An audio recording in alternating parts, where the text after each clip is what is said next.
are now going to begin Unit 8, Lesson 3. So far we've covered Lesson 1, Lesson 2, and now 3, and after this there will be a quiz. So the formulas that you need for this are the following, and the only one that I've added is the discriminant formula, which we'll go over at the very end. I'm going to start writing down some notes. My cameraman's going to leave it here for a few seconds.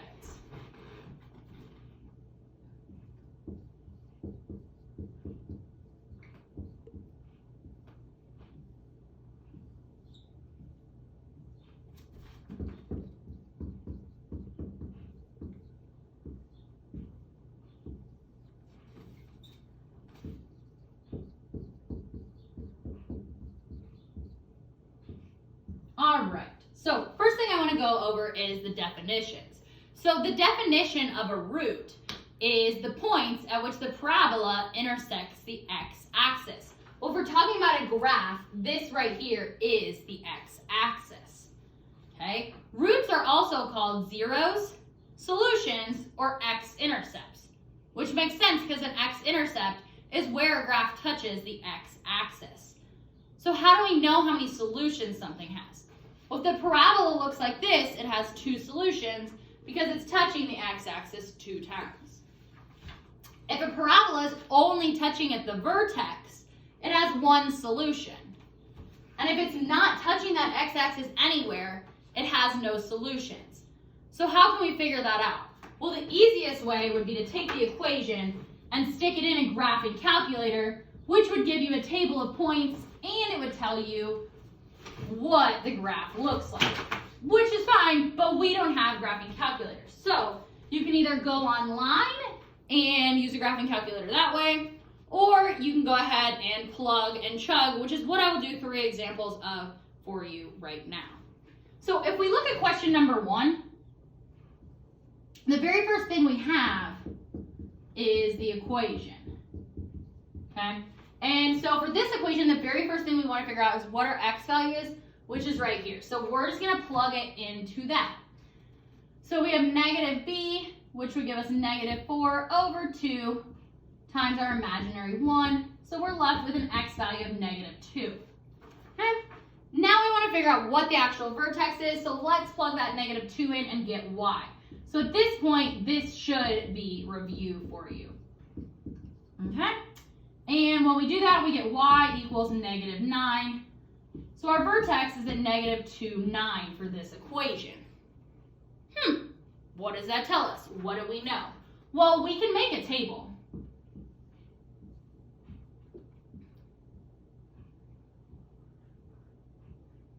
So when I make a table, the middle value that I'm going to put in is going to be my vertex, negative 2, 9. And just like we did the other ones, we can go ahead and we can take the values below it, and we can take the values above it. Well, in order to figure out all of these, we need to plug 1 in for x, plug 0 in for x, and keep going. So at this time, pause the camera. I'm going to go ahead and do it and just give you the answer so you can check your work.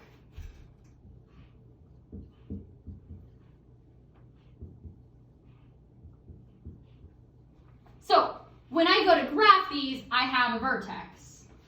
And you're going to be actually graphing these points because you have actual graph paper. I do not. So my vertex is at negative 2, and then it's at 9, right? Sorry, this should be a negative 9. I forgot to rewrite right here. Negative 2, negative 9, which should be like all the way over here, right?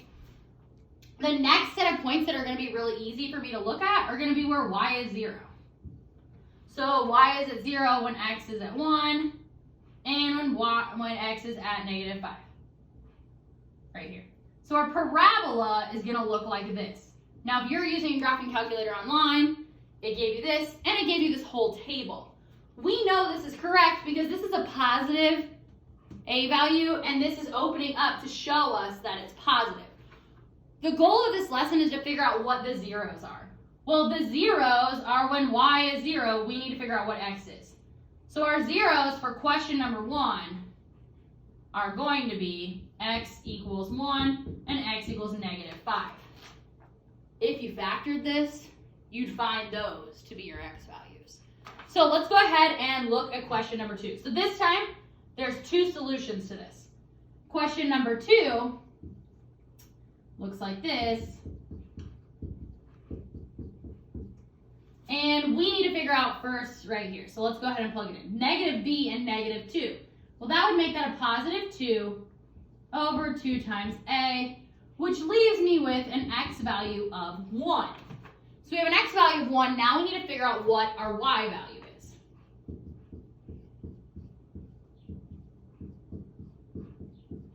So we get y equals 0. So we know our vertex is at 1, 0. And we can also make a chart for this. So when we make a chart for this,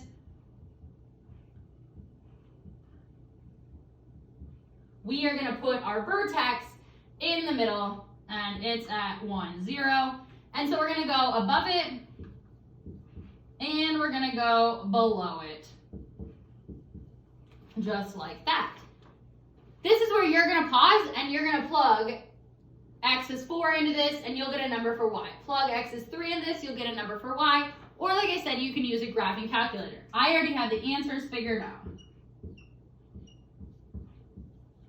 And so when I go ahead and graph this, my easiest way to graph this is to look at the vertex, which is at 1, 0.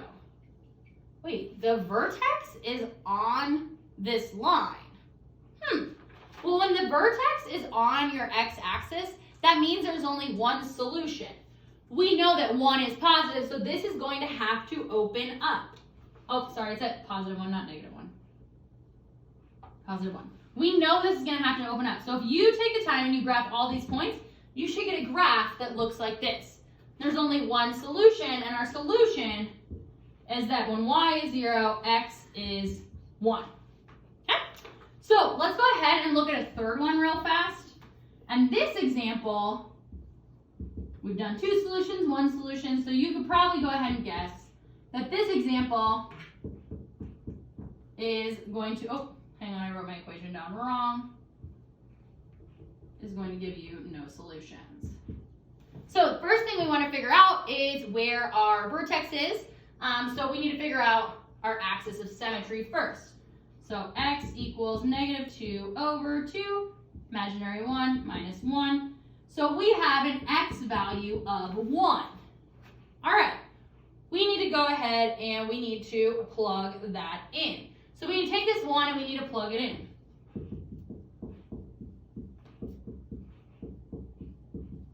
And this time we get a y value of negative 2 when you solve all that. So again, we can go ahead and make our chart.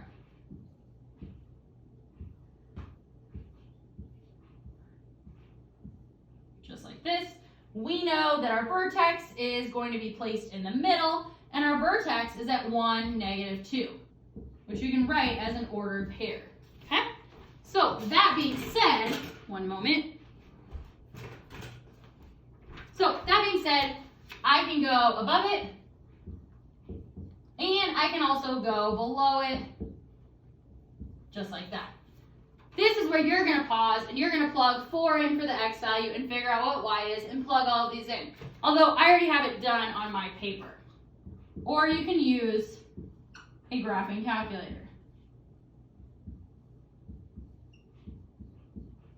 So we have these values. We are actually going to go ahead and start by graphing that vertex. So when we start by graphing the vertex, our vertex is at 1. So we got x is 1, y is negative 2. Oh, sorry, x is positive 1, y is negative 2. So we're right here. So our vertex is right there. This is negative, so we know this is going to be opening down. So if I was to graph all these points, I'm going to get a value that looks like this. It's never touching the x-axis. So there's actually no solutions for this. So x equals no solution. There's no x values. So you can do all this work if it wants to know what the actual solutions are, but there is a little way we can cheat the system, and that's called the discriminant. So I'm going to go ahead and erase this. You already wrote down the formula for the discriminant, and we're going to figure out how we know how many solutions something has.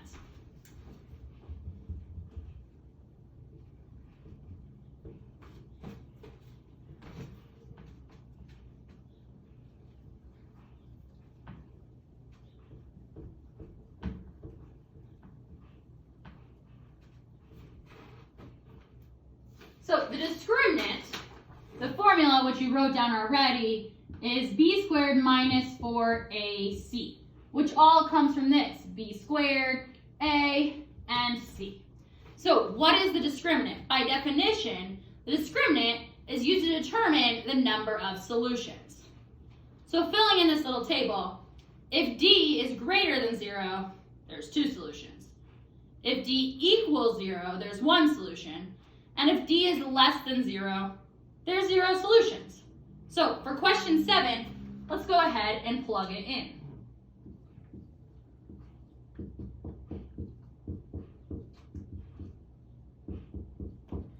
And this is our equation.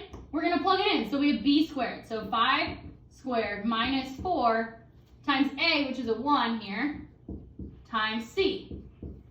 So we have 5 squared, which is 25. And then negative 4 times 1 gives me 4. Negative 4 times 4 gives me negative 16.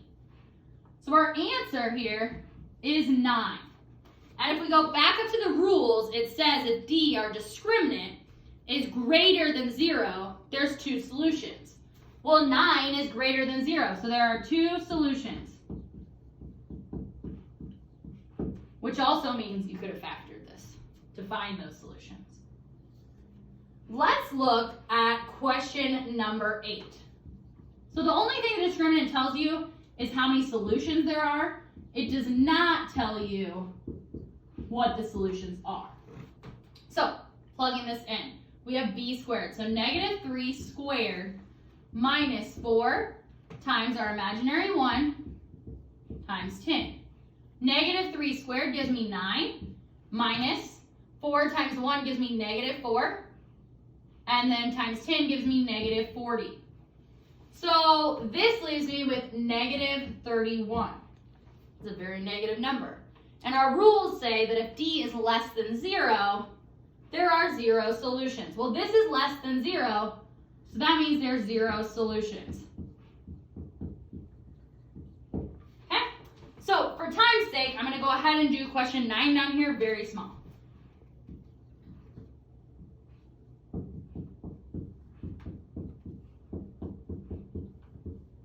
And we're going to use this same formula. So we have b squared minus 4 times a times c, which is 25. So when I do that, I get 10 squared is 100, and let's see. And this is also negative 100. 100 minus 100 gives me 0. Let me put a box around my answer here, sorry. So we get 0. So it says if d equals 0, then there's 1 solution.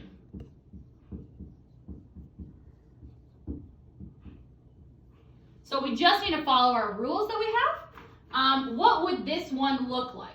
Well, this is positive, right? So we know it's going to open here, it's going to open up, and it's going to touch your x-axis 2 times. So it maybe touches here. It could maybe touch here. Either way. This one has no solutions, so it's going to look like, oh, it's positive, so it's going to open up like that. So it could be there, could not be there because that's touching. Okay? It could be up here. And this one has 1 solution, so it could touch maybe here, could maybe touch here. If you use a graphing calculator, it will tell you all of that. So now you know how to determine what the roots are by graphing it, and you know how to determine if there are any roots.